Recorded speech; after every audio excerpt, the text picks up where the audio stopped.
here at Treehouse Dam. As you can see, it's a wonderful, wonderful day. We've got some beautiful clouds that have been building. They've been building up on the eastern horizon and making their way over in the westerly direction towards us, and that's been happening all day. But interestingly, one massive bank of clouds came and went, and from about 10 o'clock till 2 o'clock, we had absolutely no clouds, and these clouds have just started picking up in the last hour or so, which has provided for some beautiful scenery up in the skies.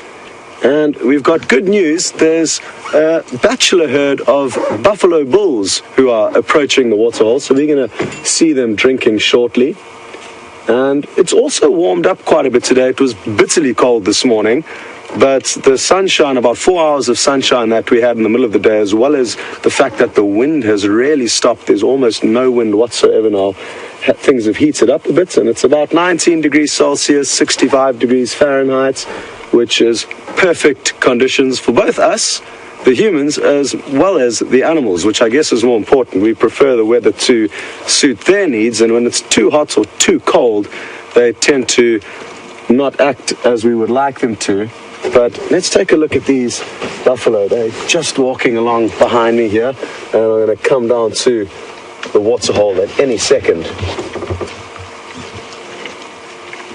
Brent is out this afternoon with Phil on camera, and they've headed back to the last position of Sindile, an 8-month-old leopard cub. He's a male, and he was alone this morning. His mother had left him so she could go out hunting, and Brent is out searching in the area where he left him, but hasn't had any luck yet. Hopefully he won't be too far though. He's a beautiful, beautiful leopard. And if any of you are joining this safari for the first time, I would suggest hanging around, because I've got a feeling Brent's going to find him.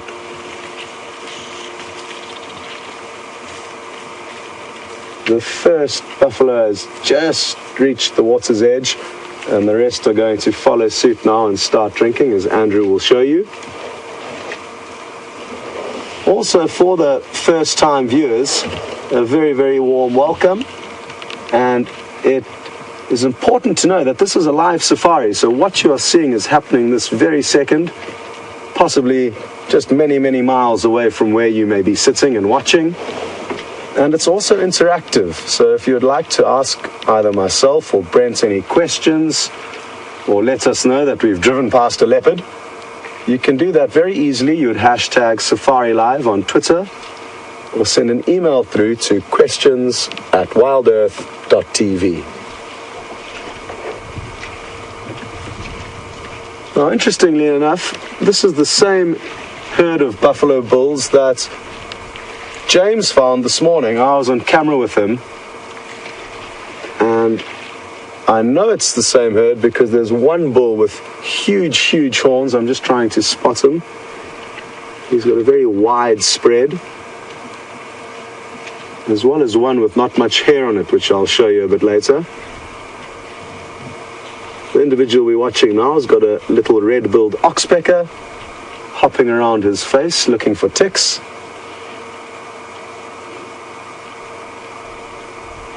There it is.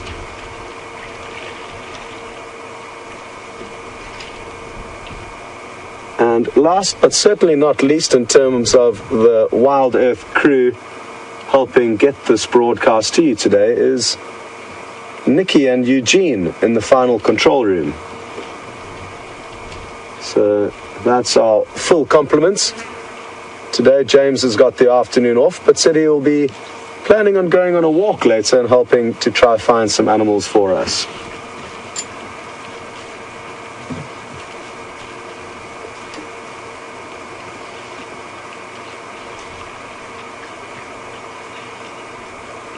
You can now see the individual with very little hair on its body. He must be a very, very old bull.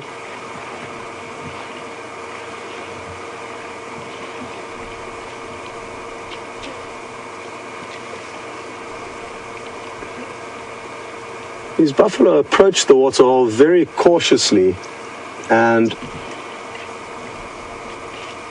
about 100 meters away they stopped and listened for about 3 or 4 minutes before proceeding.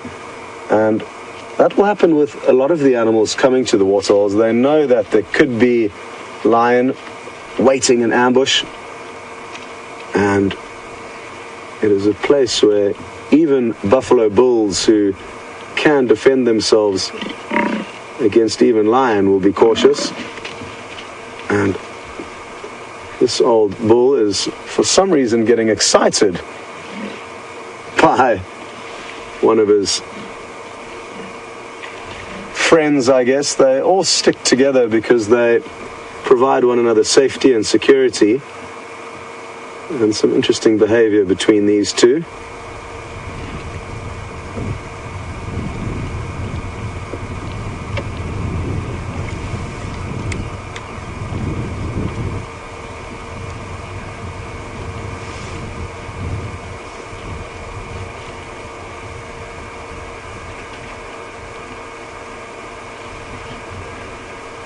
Well, we are going to stay at the waterhole for a few more minutes and see if any other animals come along and see what happens. There could be birds or other mammals coming down to drink.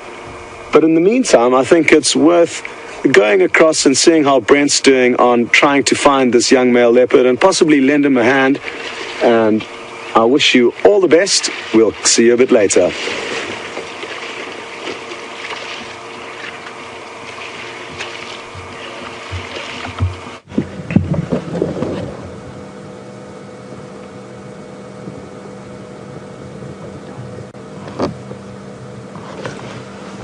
Hi everyone, and welcome on the Sunset Safari. My name's Brent. I've got Phil on camera with me today, and I know Scott's done the rest of the introductions. So we've come back into the area to look for that young male leopard cub. For those of you who might not have been on the Sunrise Safari, we found Sindile, who's about 8.5 months old now. It's Shadow's cub, and he'd been left in this area while his mom went out hunting. We were lucky enough to find him again this afternoon on the Sunset Safari. Now we're going to show you how good a leopard's camouflage is. Let's see if you can spot him. So Phil's going to pan across and pan back and then pan across, and let's see who of you can spot him while we do that.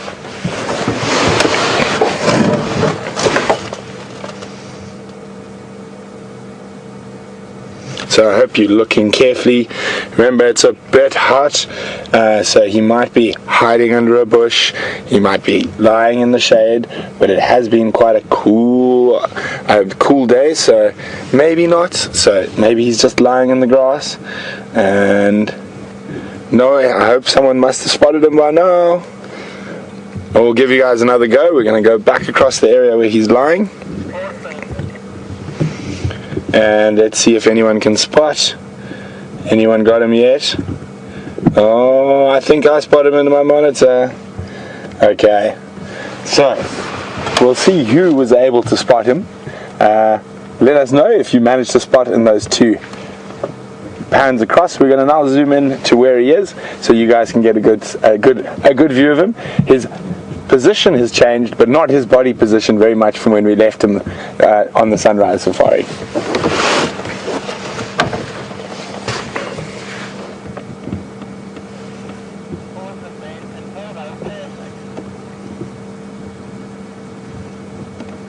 So if you are joining us and you are a new viewer, welcome, and to all our regulars, always great to have you on the back of this safari vehicle.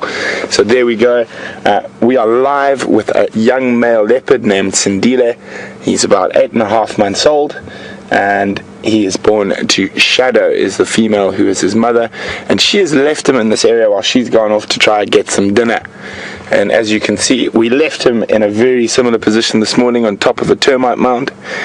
He's moved, well, maybe 25 meters, and has nestled down under the little spike. What is that, a spike thorn? Looks like a spike thorn. A little spike thorn. Well, there's a bit of shade, but it is still quite cool, so he does have a bit of sunshine on him.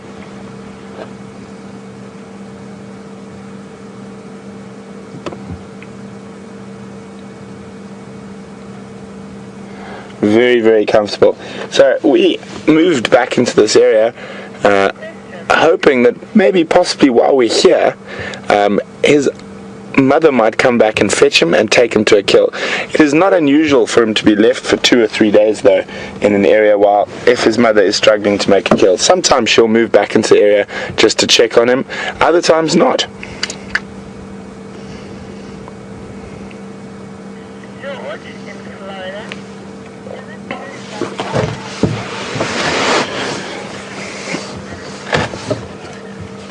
Hi, George from Florida. Welcome on the Sunset Safari.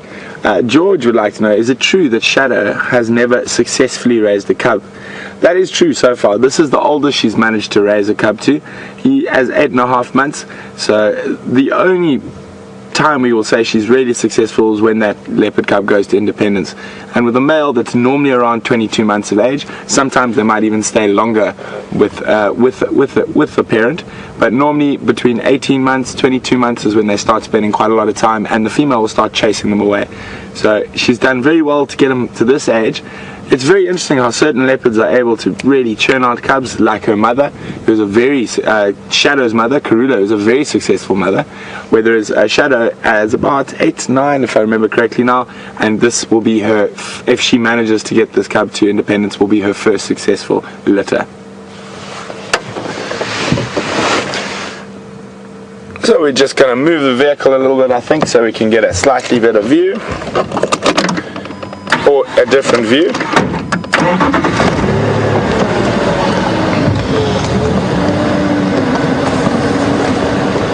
Say when?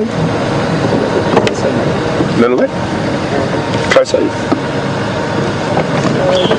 Yeah. Just hang on, guys. I'm just going to reposition.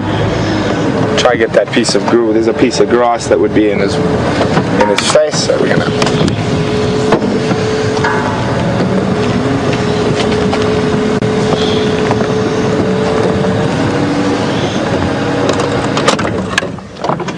There he is, tucked up under the... I'm just 100% sure that's a spike thorn. Let me get my binos out.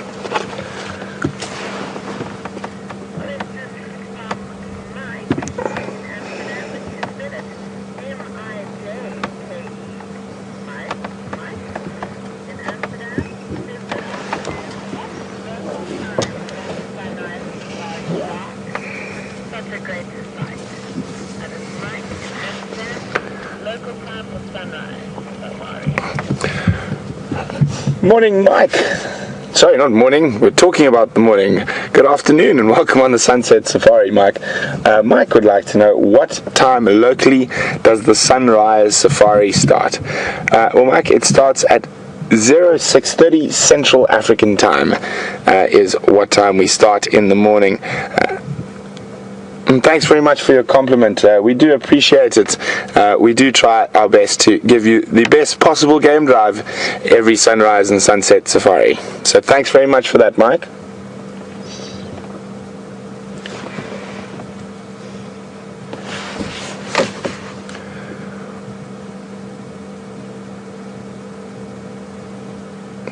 I mean, he didn't even open his eyes when we approached.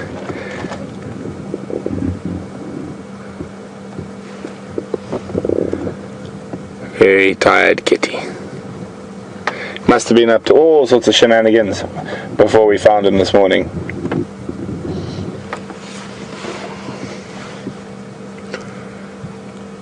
Now it's amazing. I'll try to show you a bit later how we spotted him.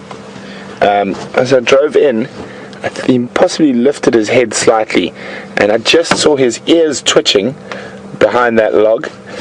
If he hadn't, we could have quite easily driven past without seeing him.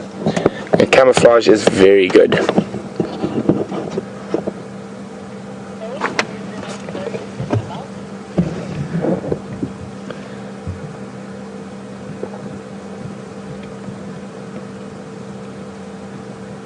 So there's that log. It's a fallen down spike thorn, I've now confirmed, and it's got a nice sort of dappled shade there. It is quite cool still, so he is enjoying a bit of sunshine and a little bit of shade. So at some point today, while we're here, if he doesn't move before then, I will go take you to the position from where we first spotted him, and we can see if you guys can spot him.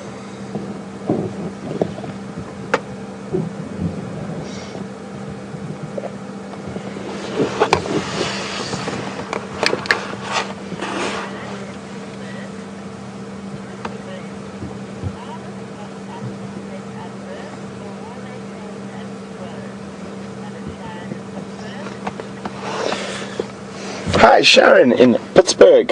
Welcome on the Sunset Safari, Sharon. Sharon would like to know, are his spot patterns set at birth, or will they change as he gets older?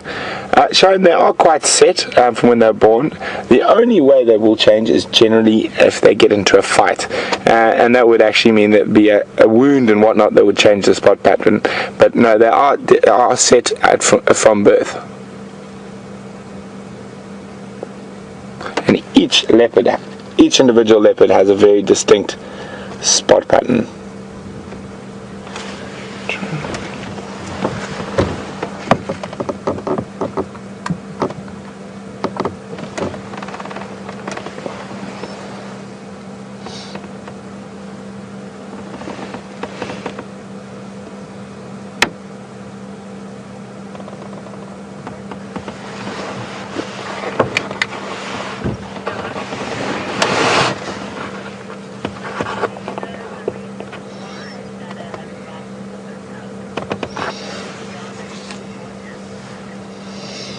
Hi, John in California.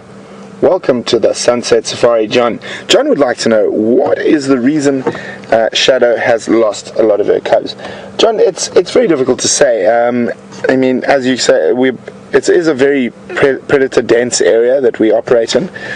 Saying that, her mother, who shares the territory next door, has successfully raised most of her litters. I have noticed, and I haven't been around long enough to say this for fact, but Shadow seems to sometimes not hoist her kills. And we were on an impala. We watched Shadow and Sindile on an impala kill a while ago, which was on the ground, and they kept it on the ground for 2 days. That time they were particularly lucky, no hyenas arrived. But in a situation like that, especially with a younger cub, that is possibly a reason that she might have lost some of the previous litters. The thing is, she's just not a very good mother, and that can happen. But as I said, I haven't been in the area long enough to sort of have a definitive answer for you there, John. But it's probably a little bit careless in terms of feeding of carcasses on the ground, and as well as possibly her choices of den sites when the cubs are younger. Could be very close to another male leopard's territory, or too close to a hyena den, so there's a whole lot of mitigating factors that might play a role there.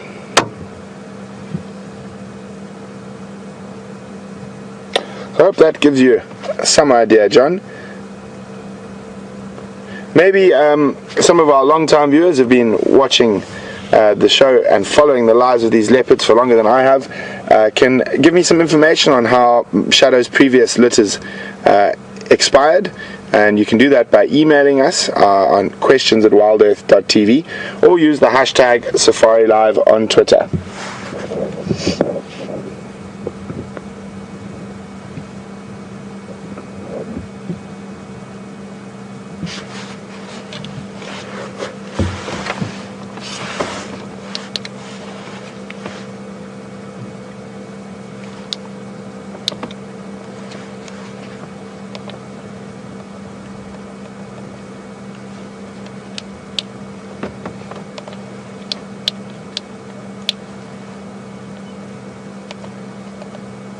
Amazing how still today is. You can barely hear a bird. Very slight breeze. You can see this round leaf teak next to us here just playing in the wind, but it is such a quiet afternoon.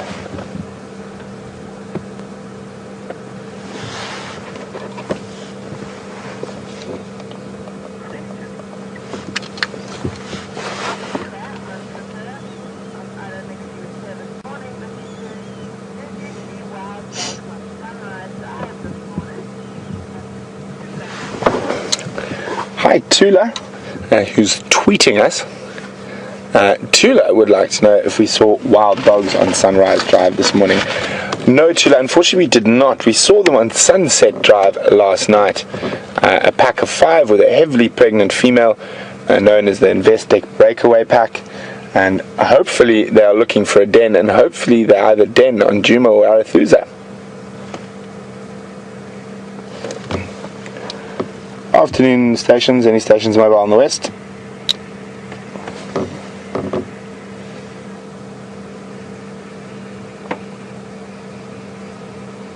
So you heard me there just chatting on the Game Drive channel quickly. For those of you who might have missed a few drives, we have managed to mute R2D2.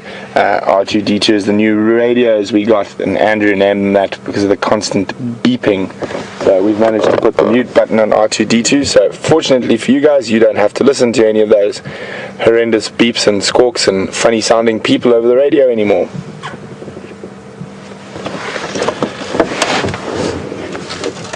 So I don't think too much is going to be happening. Let me try it. Where is he hiding? I'm a bit too tall. I don't think too much is going to be happening while we're here for the next while. I don't think he's going to move. It is worthwhile sitting and waiting for a little bit in this area in case Shadow decides to return. But what we can do is, in case it happens while we're gone, my plan is so far, and you guys can let me know whether you think it's a good plan or a bad plan, is we're going to wait here until possibly one of the first Game Drive vehicles arrive. And then once we know someone else is watching, so you can't sneak off when no one's here, then we can maybe do a little loop around, see what other general game is around, and then come back when it's a bit cooler, where Shadow might be moving, and he might start moving and start playing just because it's that time of the day.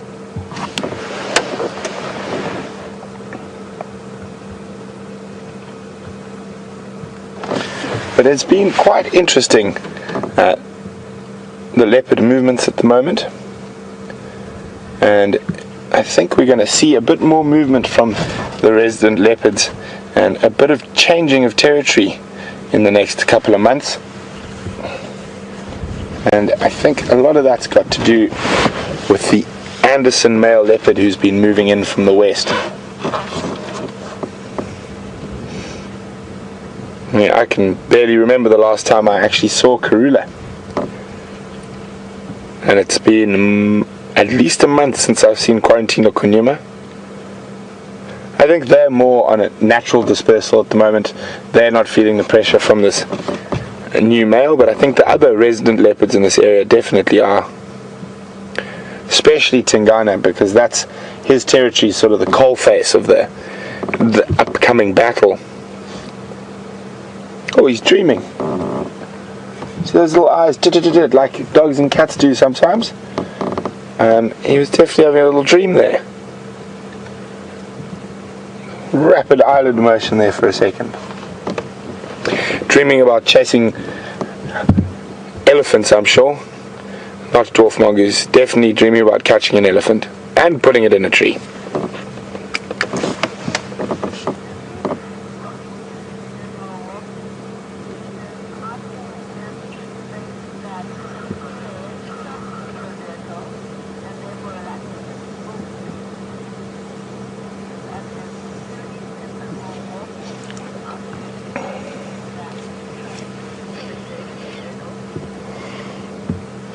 Hi, Jilly from Milwaukee. Welcome on the Sunset Safari, Jilly. Jilly would like to know if I think he trusts us and the vehicle, and because he's habituated to the vehicle, and that's why he can go into full sleep. Jilly, he's definitely not in full sleep, and I don't think the habituation process has caused him to trust the vehicle completely. Watch his ears. He's still listening. He's very conscious of the other sounds of the bush. And I don't think that he has gone into full deep sleep. I think he's still dozing. And leopards and lions, there we go, there's another little dream. Can dream, but their senses are still, specifically hearing and probably their smell as well, is still definitely on the go.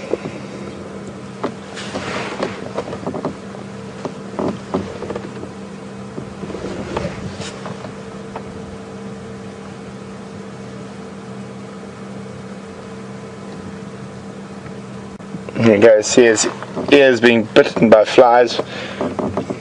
So definitely still conscious.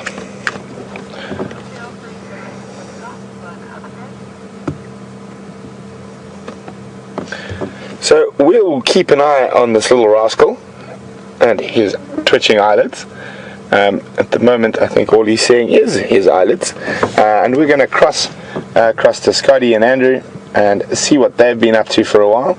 And we're not going to move, don't you worry. We'll be here making sure that he doesn't disappear, or if he does, we're right on his tail.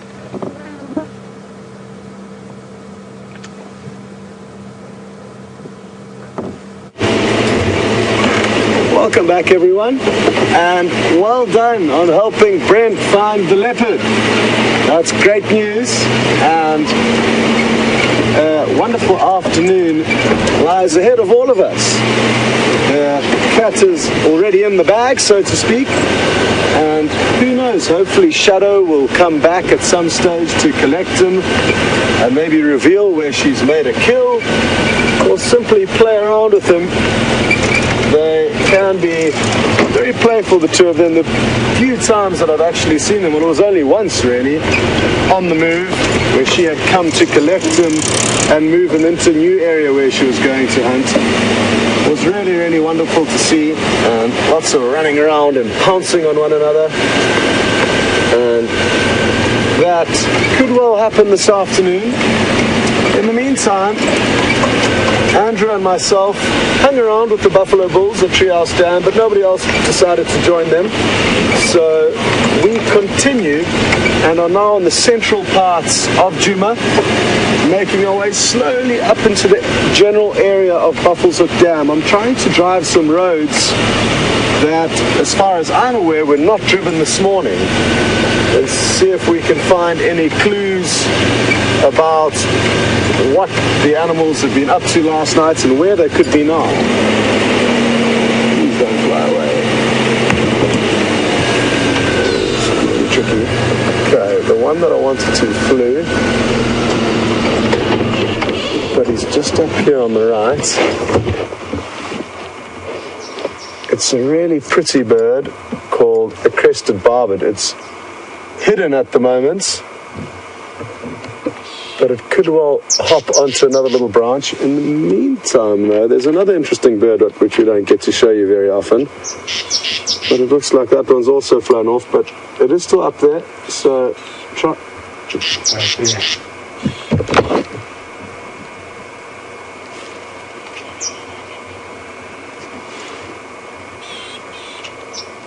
And not easy because it's fluttering through the branches of this knobthorn acacia.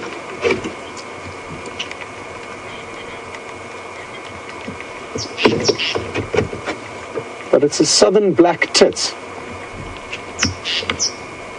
and it seems to be quite vocal this afternoon. Who knows who it's trying to call? They often fly around in small flocks, so maybe it's lost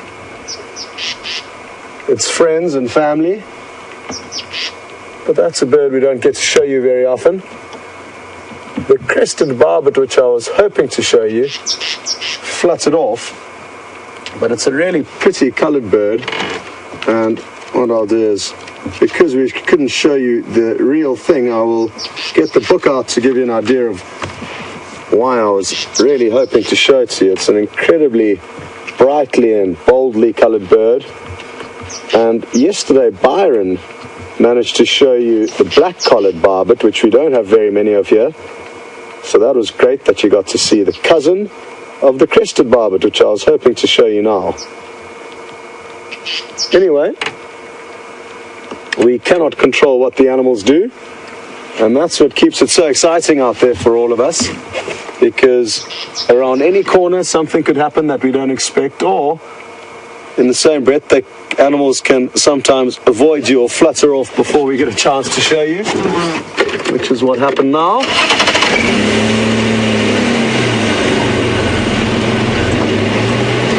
So like I said, I'm trying to drive roads that were not driven this morning, and that way, try and find some clues as to what may have happened. Now, those clues quite often come in the form of a track on the ground, and the roads provide us with one of the best places to see tracks. Another little bird is... It's the crested barbet you were trying to show. Oh, awesome. I saw another bird. Well done there, Andrew. Great work. Well, here is the elusive crested barbet that's been hiding for us. And a little bit covered by leaves and branches, but you get an idea of how pretty it is. It's got that very big beak, which it uses to feed on fruit predominantly, but they will also feed on insects. Well spotted. I thought Andrew had seen the Burchell starling, which was the bird that I saw fly off.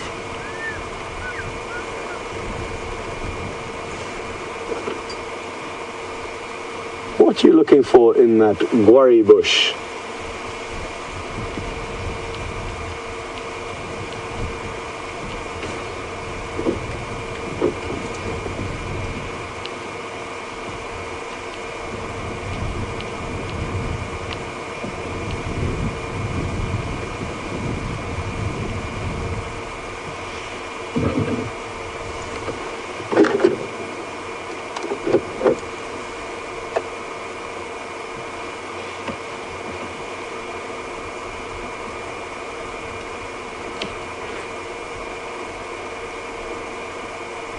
Well, after him hiding from us a little bit earlier, he seems quite comfortably perched here now, and really happy about that. You can see the wind is picking up ever so slightly, and you can tell by the way the leaves of this bush are blowing and moving. So a slight increase in wind, and the clouds are continuing to roll in from the east. They probably won't bring rain, because this is not our rainy season. The rain typically falls in the summer months of November, December and January. Those are the main summer months for rain. And Sandy in Tennessee, welcome on board. She would like to know, what are the months of the certain seasons? Well, basically, Sandy, the height of our summer is, like I said, over November, December and January, and the height of our winter is over June, July and August, you could say. We don't really have autumn and spring as defined as that those seasons may be in other parts of the world, but they obviously play their role in the months in between, the ones I've just mentioned. So typically our hottest months and rainiest months are November, December, January, and our coldest June, July, August. Possibly May, June, July.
In the sand there that got me a bit confused,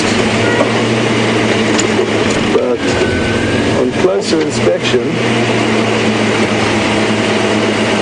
I can see that it was a honey badger running down the road. It was very difficult to work out, that's why I opted against trying to show it to you.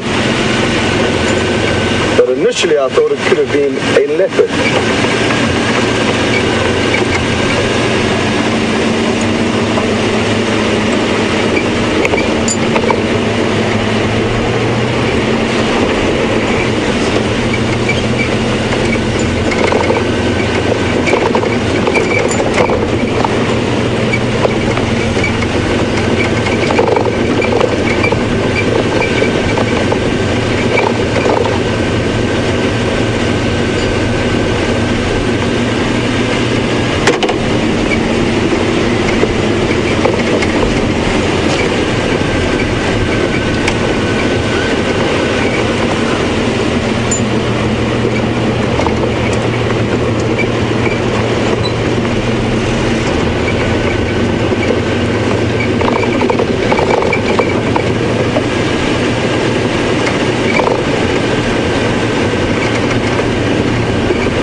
Good afternoon, John Boy, and thanks for sending through your question. John Boy would like to know if there's any word on the Nkuhuma pride of lion, which is a pride of lion we see more often than any other here at Djuma, and they sadly crossed north out of the corner of our northwestern parts of Djuma.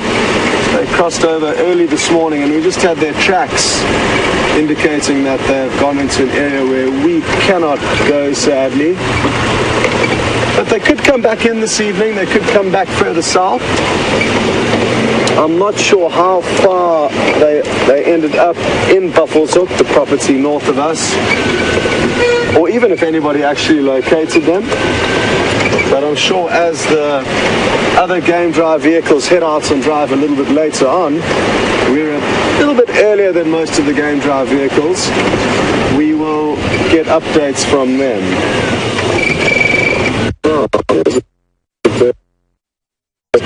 You see it there, Andrew? Perched on a branch at the base of that dead tree.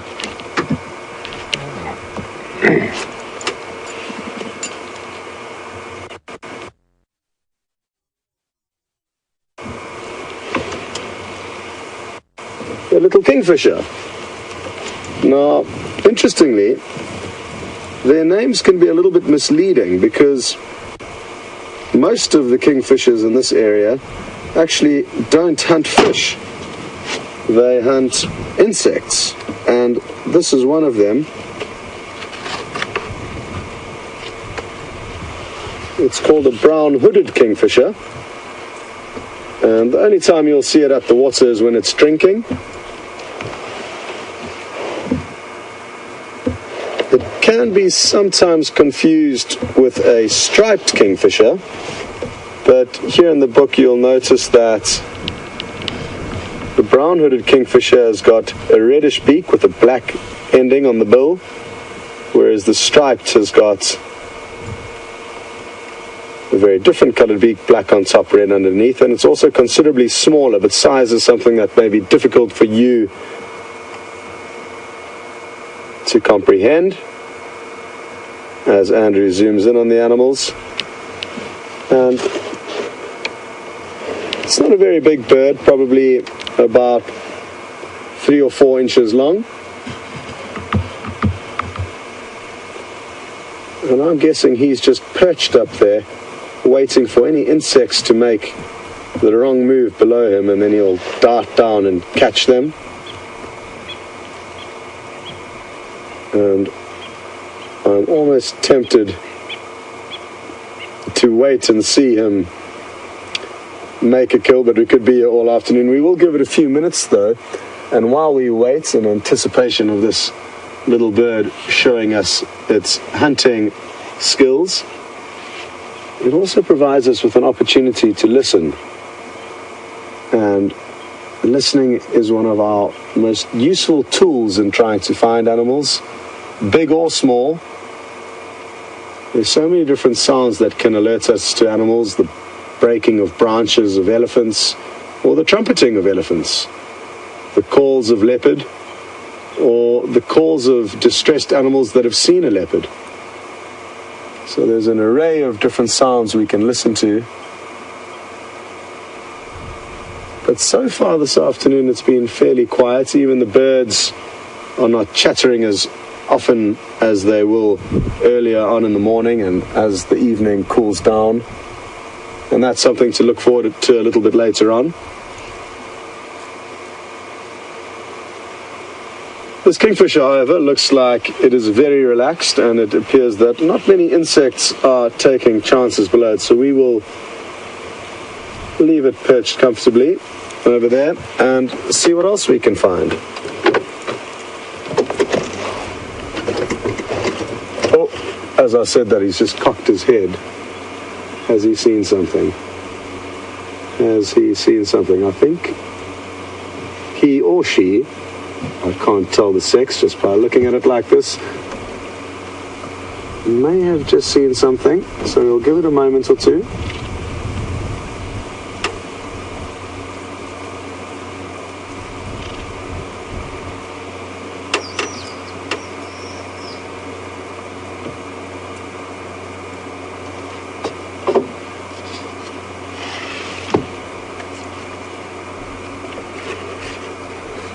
Well, good afternoon, Kathy in Memphis, Tennessee, and welcome on board.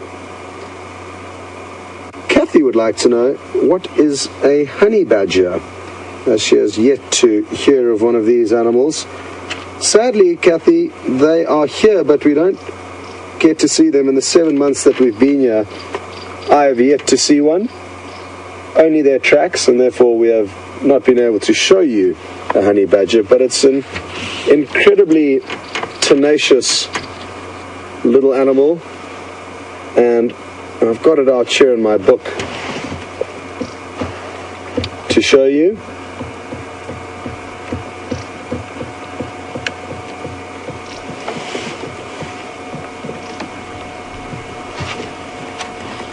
Try and get my book all in the shade there for Andrew.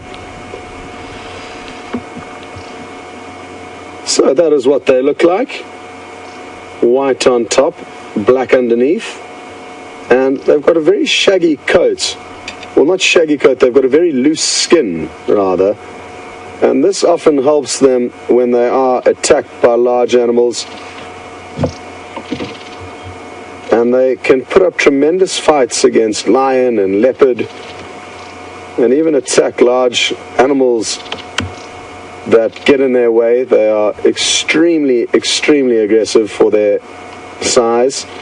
Sadly, it's an animal that I haven't followed very closely, as the areas that I've worked in have not had good viewing of them, and in probably 5 years of being in the Sabi Sands now, I have only seen 3 over here. There's the track that Andrew's just panned across to, and at a quick glance, the toes and the pad got me confused a little bit earlier, and I thought it could have been a leopard. Leopards will be considerably different. They will lack the toenails. You will not see toenails, evidence in the tracks of a leopard, or a lion for that matter, whereas cheetah and hyena and all of the dogs you will. And lion and leopard will also only have 4 toes visible, not the 5th, which you can see on the honey badger. I hope, Kathy, that we get to show you one. They're really awesome animals, and it's a lot of guides' favorite animal because they are just so tough, and also quite hard to see and rare, I guess, in most areas. The kingfisher hasn't moved, so we didn't miss anything while we were doing that.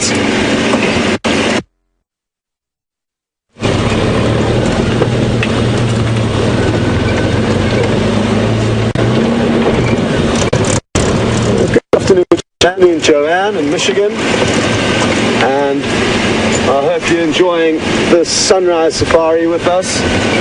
Joanne would like to know if honey badgers will den in termite mounds, and yes, they are one of many animals that will den in termite mounds.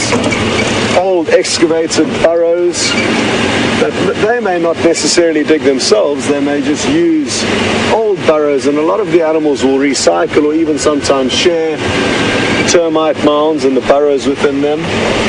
And just the other day, Byron saw a warthog reversing down into a burrow that just days before hyena were using as their den.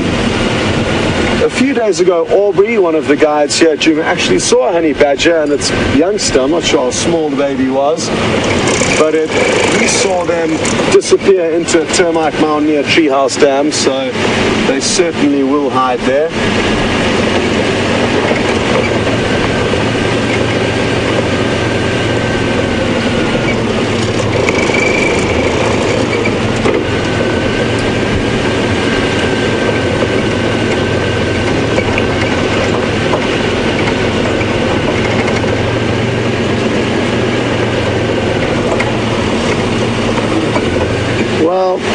I'm sure you're all dying to find out what's going on with that beautiful young male leopard, Sindile, and Brent, so why don't you head across over to him and we'll catch up with you a little bit later.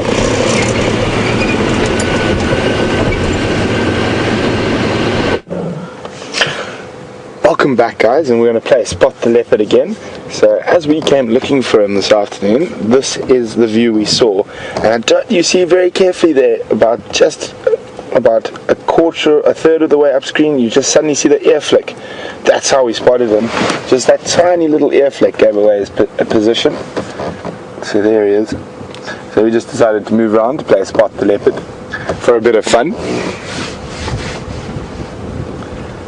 So for those of you who might have logged in a little late, we've been sitting here with Sindile. Oh, yawn.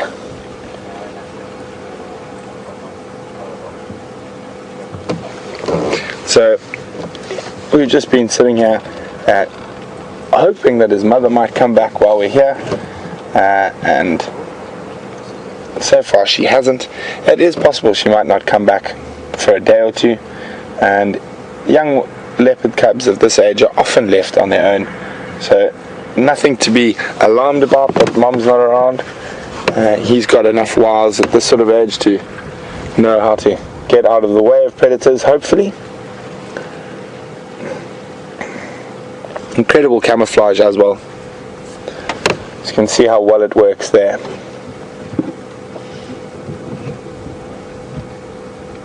And if it hadn't been for the flies biting his ears, we might not have ever spotted him.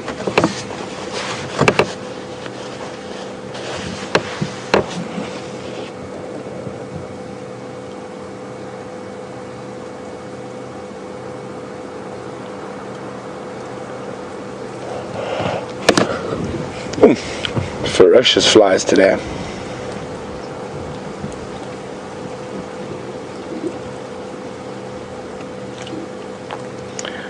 So we found this, we were tracking this young male and his mother this morning, and we found where their tracks parted, and we carried on following his mother's tracks, and they crossed out of our Travis area, but fortunately he didn't.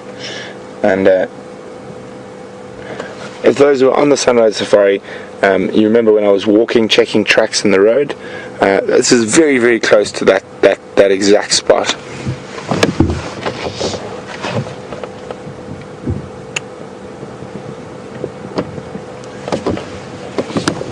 So, we've been here for a while. Sean from Arathusa has arrived, so we're probably going to move out of the area for a while, but we'll definitely come back a little bit later. If you guys would like, you guys let me know. Would you like to move? Would you like to spend a bit more time here? I'll take a few questions while we do that. So should we stay or should we go?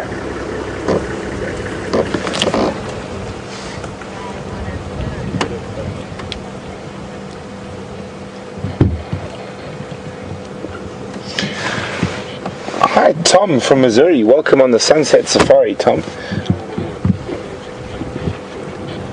Tom would like to know, is it possible that this young male might be able to survive if something happens to his mother away from here? Tom, it is possible, but it is unlikely. And especially at this age, he'd probably survive on things like dwarf mongoose and bushveld gerbils and insects, termites, locusts, and other such things.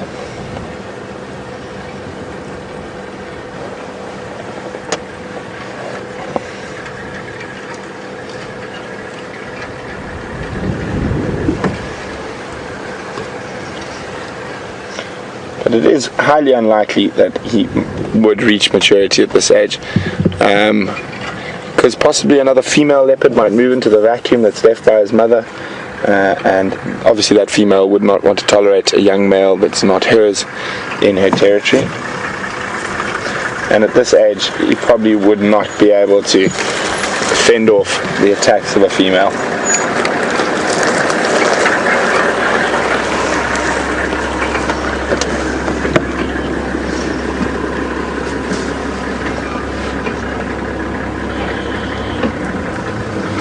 Hi Linda, welcome on Sunset Safari, Linda.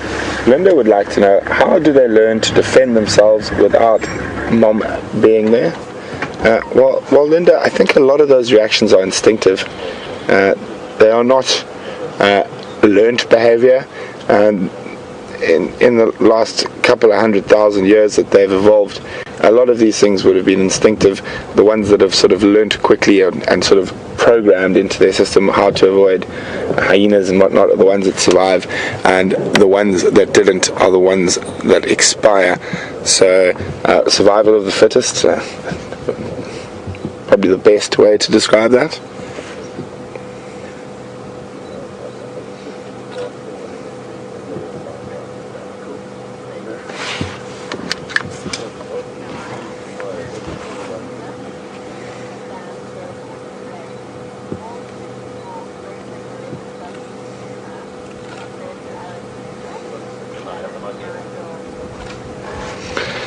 Hi Nigel, welcome on the Sunset Safari.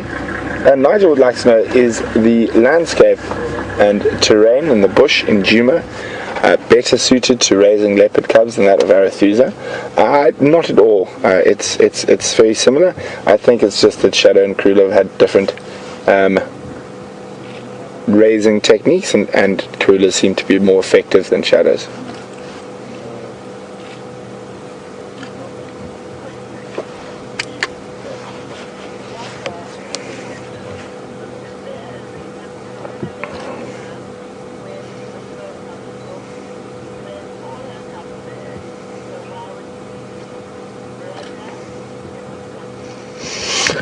Hi Roger in Wisconsin, welcome on the Sunset Safari, Roger.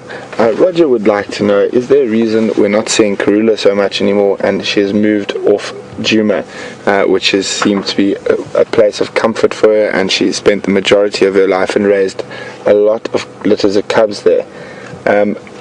Well, Roger, there's a couple of possibilities. Obviously it's very difficult to be certain on them. The main one is I think she's feeling a bit of pressure.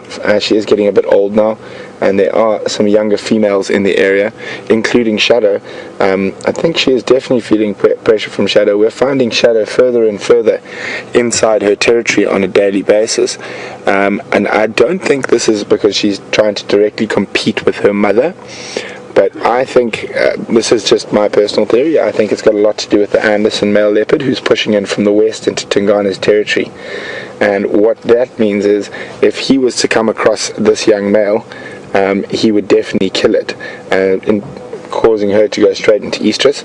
So I think she's pushing into her mother's territory, which is also Mvula's territory, more to avoid a possible confrontation with that adult male leopard that's pushing Tungana further and further east than pushing her mother.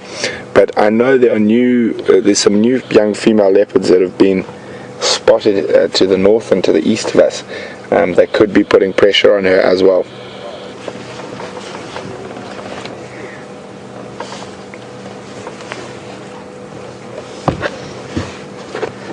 So I hope that helps sum up, but also just the fact that Karula is getting on in the years now, it would be easier than it was a few years ago for another female leopard to push over her territory and to fight and win a fight with her and take over sections of her territory. With Shadow moving in, I have seen further south in the Sabi Sands where female leopards that share territories with their daughters, the boundary lines are a lot less set in stone than female leopards that share territory that are not of their daughters. So it is quite interesting. They will sort of, you can expect a little bit of sort of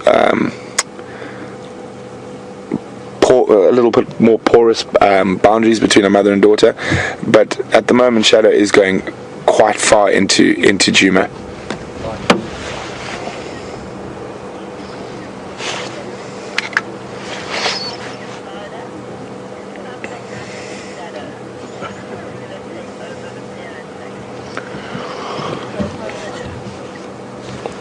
Hi, Kathy from Florida. Nice to have you on the Sunset Safari, Kathy. Kathy would like to know if something happened to Shadow, would Karula take over the parenting of this young male leopard? Kathy, it is very, very unlikely that Karula would do that. It's not her direct offspring, but in saying that, I have witnessed the only recorded case of a leopard adoption from a grandmother. From a mother to a grandmother. There was a female leopard who had two young males who were about 14 months old at the time, and what happened is they met their grandmother with their mother in a drainage line, and the one sub-adult went off with the grandmother and stayed with the grandmother till independence, while the other stayed with the mother. But that is the first ever recorded case, and it is by no means a common occurrence. So it is possible, but just very, very unlikely.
Sorry?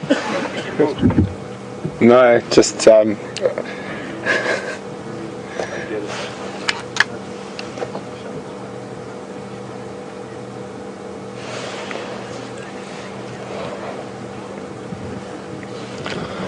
Hi Bob, welcome on Sunset Safari, Bob. Bob would like to know if there are Barb, if there are any decent trees to climb if a hyena might happen upon this young male. There are plenty around. Unfortunately, we cannot show them to you right now. But we cannot show them to you right now because there are other vehicles there. So when we do get the opportunity, we will show you some of the trees that are possible climbing. Oh, it looks like he's going to get up. Oh, maybe it's fun time now.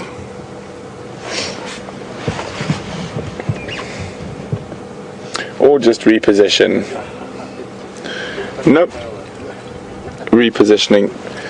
So I think on that note, since he is repositioned, I think we're going to do the same. And try get round to where we can have a better view of him.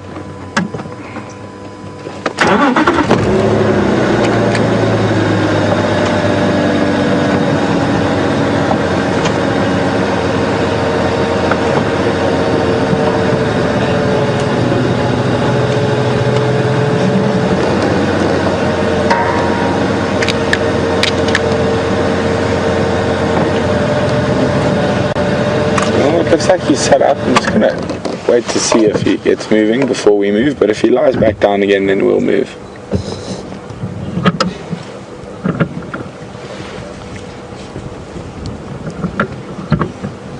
And you can see how well that camouflage works.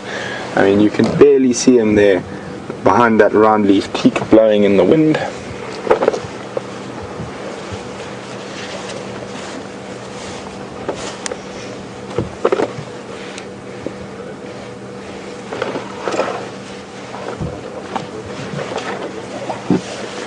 It's getting a bit nippy. Excuse me a second, I'm just going to pop my jersey on.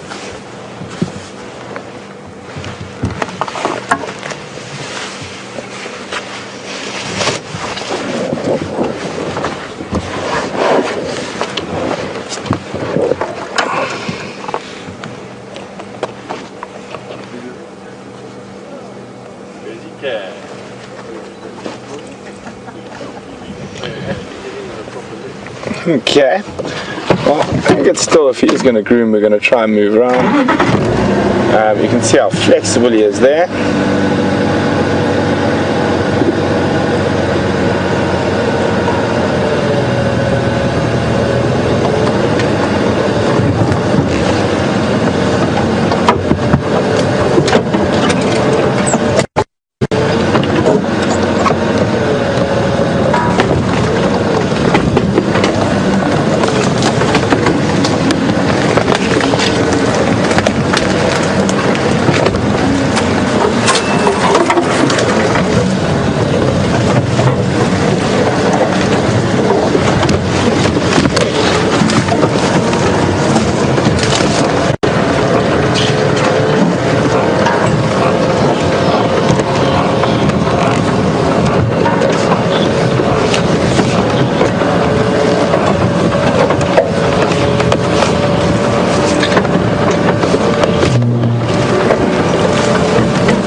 There we go.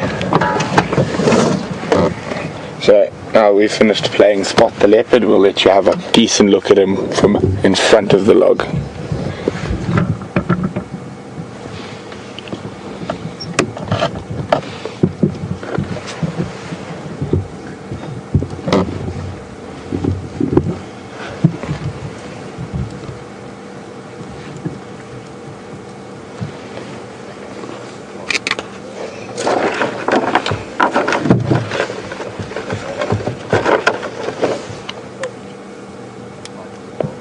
Okay.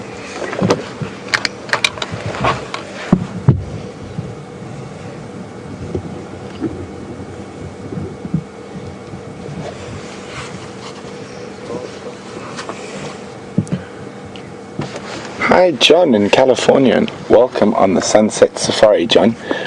John would like to know, how long would this young guy sit here if his mother was to never come back? Well, John, he'd probably stay in the area till he got hungry, and like with most things, hunger would drive him to go in search of food. So it could be a week, probably 5 days, 4 days before he would start really starting to move away and start looking for food.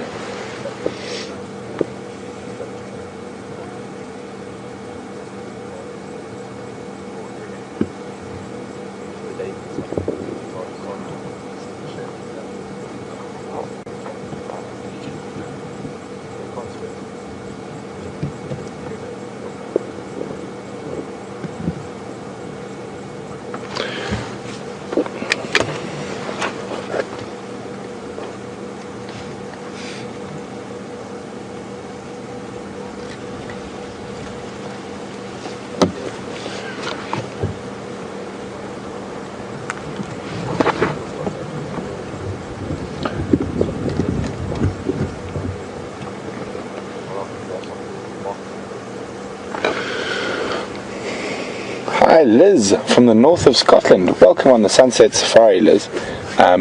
Liz would like to know, how long will the mother leave this young guy, well, before returning to feed him. Liz, it varies. Normally it can be up to 2 to 3 days, but normally a day or two that she will leave him. He is already weaned, so he'll be eating meat now, so he won't be suckling. So what he will do is she'll come back and take him back to a carcass that she's killed, and an animal she's killed somewhere else.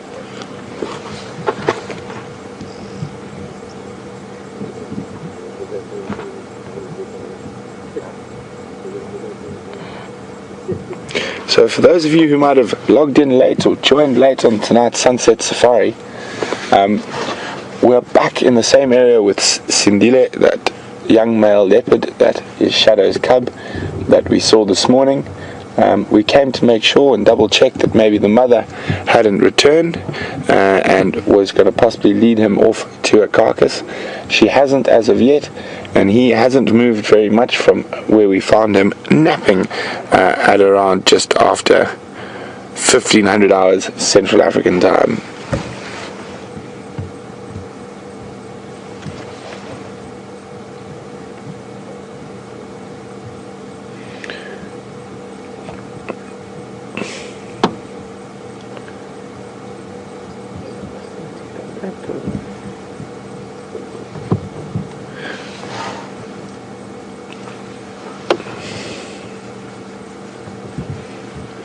He's being very well behaved, not wandering too far at the moment, but that doesn't mean he's not going to a little later.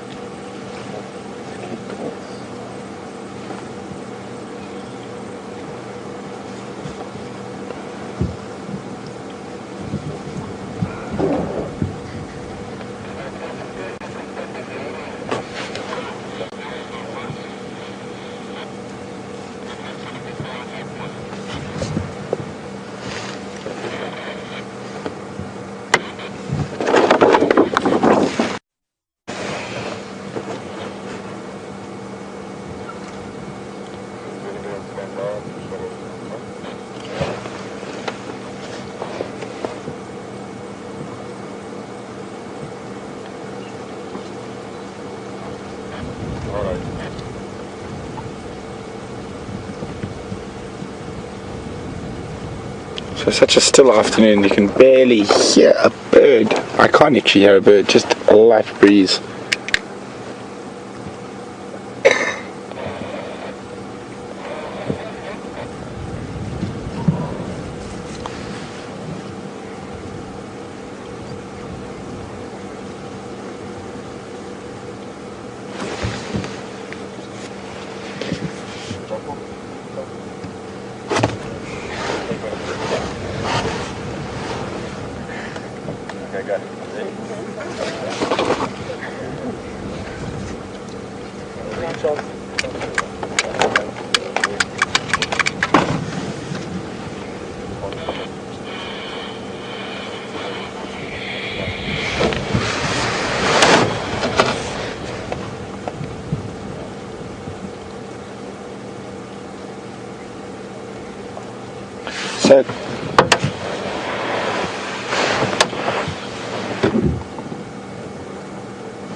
So guys, we're very, very lucky to be able to sit here with this young male leopard and spend as much time as we do with him.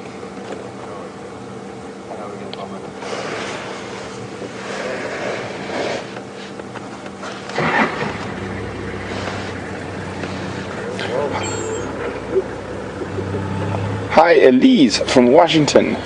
Elise would like to know, are we preventing his mother from returning by being in the sighting? Elise, absolutely not. His mother is habituated to vehicles like he is, and she takes little notice of the vehicles being around, and there's no chance that we would in any way stop his mother from returning to fetch him to take him to a kill.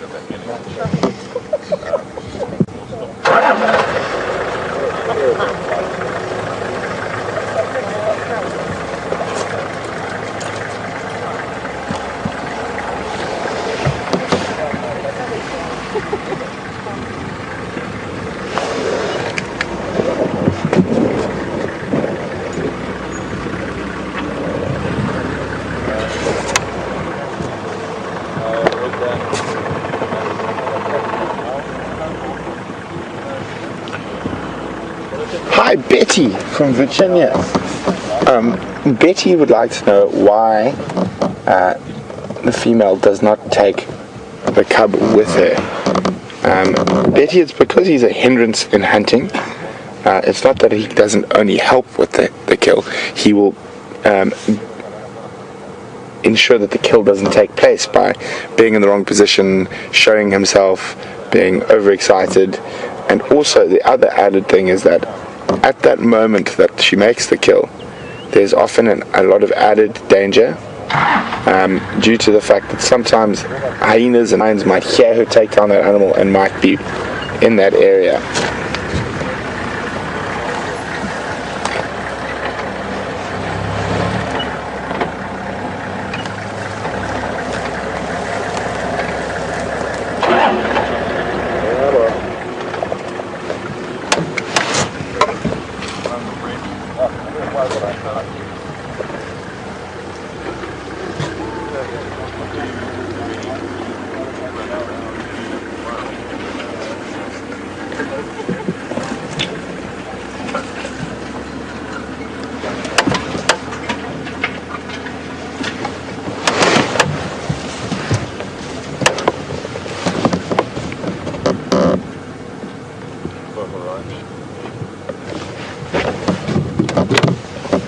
Hi, Gracie. Gracie is from the Dayton Children's Hospital.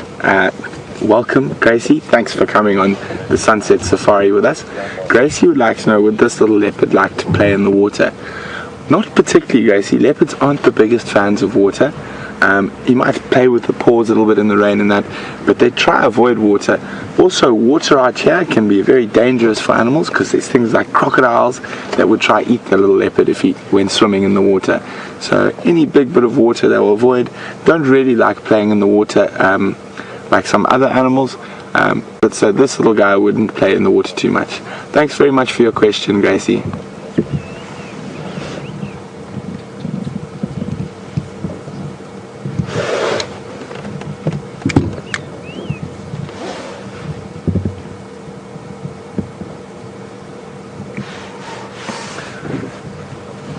Hi, Heath, who's age 6.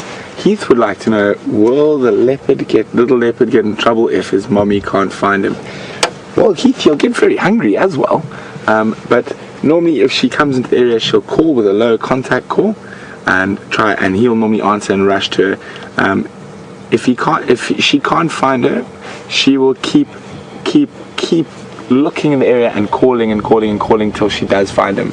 And then when that happens, he's not really in trouble. She's just very happy to see him, and there's a lot of playing and grooming and licking, and it is quite sweet.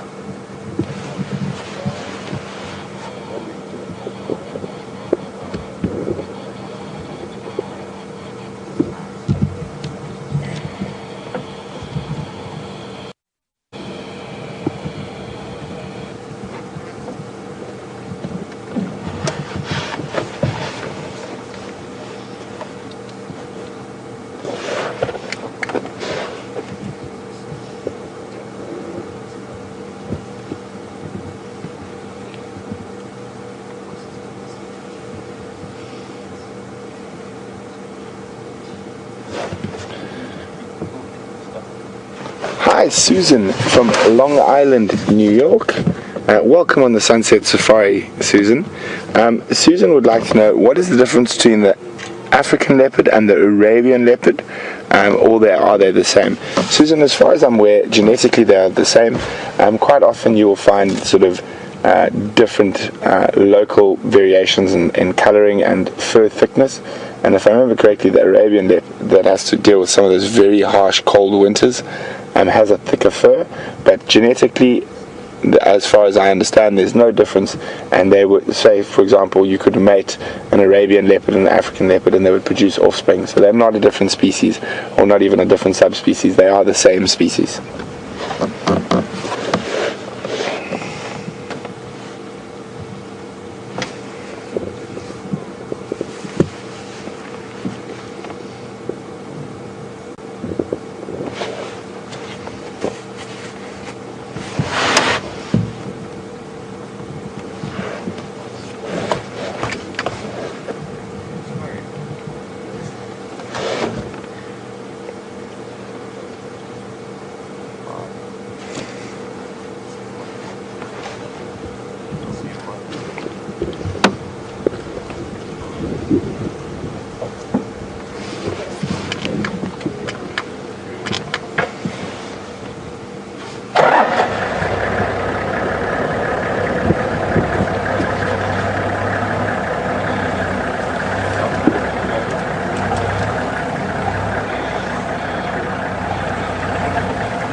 Hi Charles, welcome on the Sunset Safari, Charles. Charles would like to know how we sort of work the priority of vehicles if there's more than one vehicle in an area around a sighting. So Charles, it's quite a simple system and it's designed to be quite fair. So Charles, say I find very fresh leopard tracks in an area, I will call them in on the radio, and then you can have another 2 vehicles join you to look for that leopard in that area. So a maximum of 3 vehicles in that area looking for the leopard.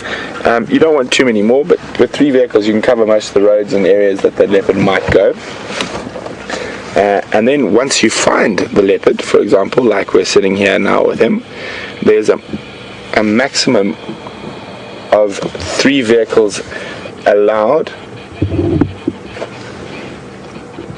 Sorry, I'm just got the radio in my the game drive radio in my ear. So you can make, there will be a maximum of 3 vehicles standing in the sighting, and then we will have 2 or 3 standbys. So those vehicles will know that we found the leopard and they are interested in seeing the leopard, so they will move into the area, and then once one of the 3 vehicles that is in the sighting, like we were 3 vehicles now, we're back down to 1 vehicle, just us, but there's another 2 guys still, or 3 guys still on their way. So once the next vehicle comes in here, unfortunately we're going to have to pop out for a little bit to give another vehicle a chance, but we should have plenty of time to come back and have a look a little later. So we never put more than 3 vehicles in a sighting at a time, and that is with a leopard now that is over sort of 6 months old. If the animal was younger than 6 months, we would only allow 2 vehicles, and younger than 3 months, 1 vehicle, or in certain circumstances, no vehicles. It just depends on the situation and at the discretion of the guide who finds a sighting or arriving there, and even some of the junior guides might get hold of some of the senior guides on the radio to see what they think, whether they can call it as a zoned sighting, as we would call it. So say if we found sort of 2-3 day old leopard cubs, we would stay there, we would view them, but we would then zone the sighting that no other vehicles could go there for the day.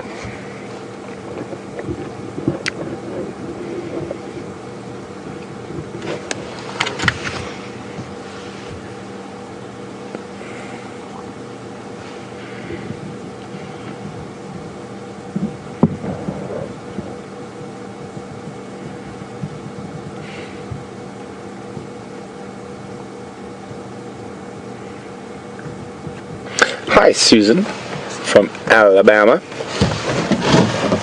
Susan would like to know how normally are the leopards named in the area. Normally it depends on the lodge. The way I prefer to name leopards is how we used to do it in the areas that I've worked previously, and that is, we generally name the leopard after the area it most frequents. Everyone has a bit of a different way, and the reason for doing that is you try avoid giving these animals too many human qualities, because we must remember they are wild animals, and as much as we like to humanize them, they are still very much wild animals. So generally in the areas that I've worked and when I have been in charge of naming things, so to speak, we will generally name it after the area it is most frequently seen in. So for an example, the quarantine male leopard, most seen on quarantine, therefore named quarantine. Other places, it's generally up to the first guide who found them to name them. So that is another method, and it just depends. Everywhere's got its own methods, but in this area it's generally the first guide who found them, or the area it frequents the most.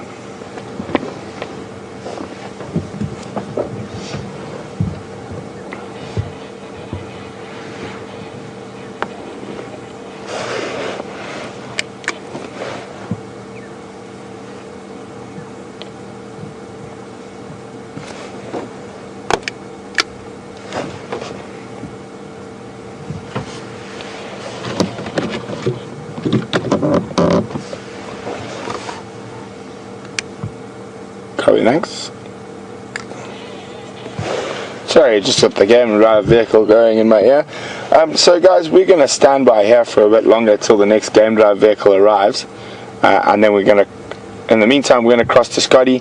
We might leave the sighting while you're with Scott, but we will come back a little bit later to check up on what's going on.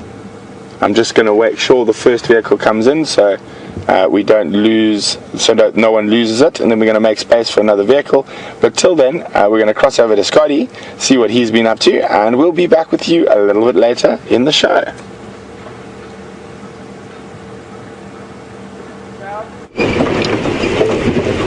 Welcome back, everyone, and I'm so happy to hear that you've been enjoying a great sighting of Sindile, that young male leopard, and aren't you all so lucky? Andrew and myself have not been as fortunate as all of you. However, we have been having a great afternoon. We decided to stop and listen very carefully to any sounds of the wilderness, but it was quite silent other than one Franklin alarm calling down in a riverbed, actually the same riverbed that we parked in right now, except about a kilometer upstream from where we are, about half a mile, just over that. And I walked down into the riverbed to search for whatever it could have been that flushed the Franklin, but didn't come up with anything. It's always exciting responding to alarm calls, but you never know whether the birds have seen a bird of prey, or even if it's monkeys or a snake or a mongoose. It can be something very small that they let off a loud alarm call for, but it can also sometimes be lion or leopard, something that we're looking for. It's not that we're actually not looking for the smaller predators, it's simply that they're harder to find and often scurry off once an alarm call is let out.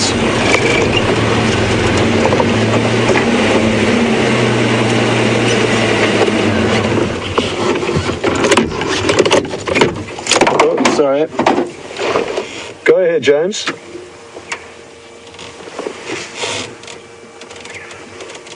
I'm on Central Road in the big drainage line there close to the Jackalberry that runs up Gari Cut Line.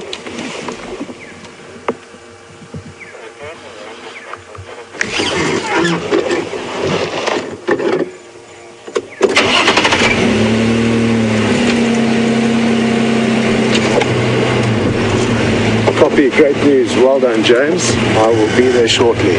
Okay, we are in luck, folks. You may have remembered that I said James was going to go off and do a short walk looking for anything interesting.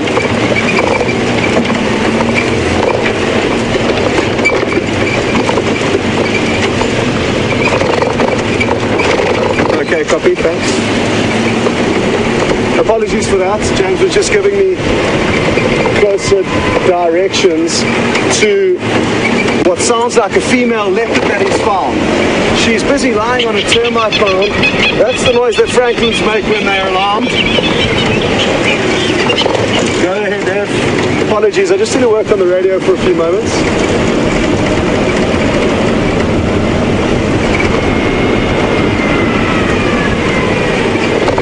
Of course, if there's plenty of space, just myself making my way there, and we can be the second. I'm going to be radio down until I get closer to James. Okay, folks, so I was just helping Ephraim there.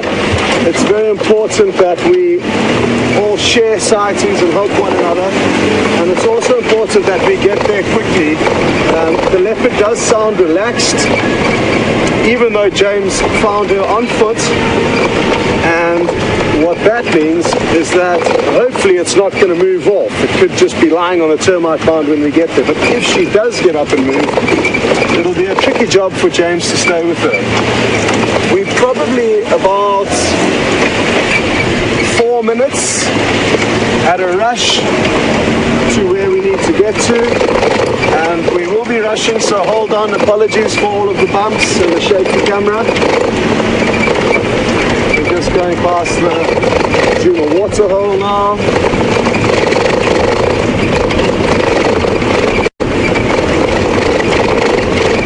And I'm so happy for James. What a way to spend your afternoon off, going for a walk through this wonderful wilderness and stumbling into a leopard, and in doing so helping out his teammates greatly, and all of you, the viewers. going past the final control room, Shane. It'd be great to pick them up and bring them along with us, poor old Mickey and Eugene. But they've got to get the show to you, but they're in there somewhere. And I guess they're going to be enjoying the sights and the moments that we're about to share just as much as all of you will.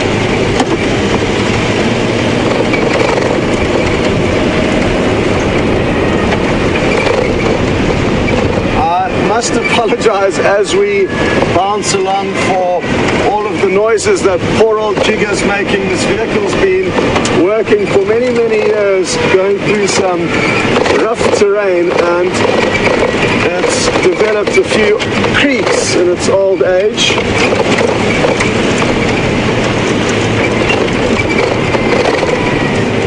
James, I'm just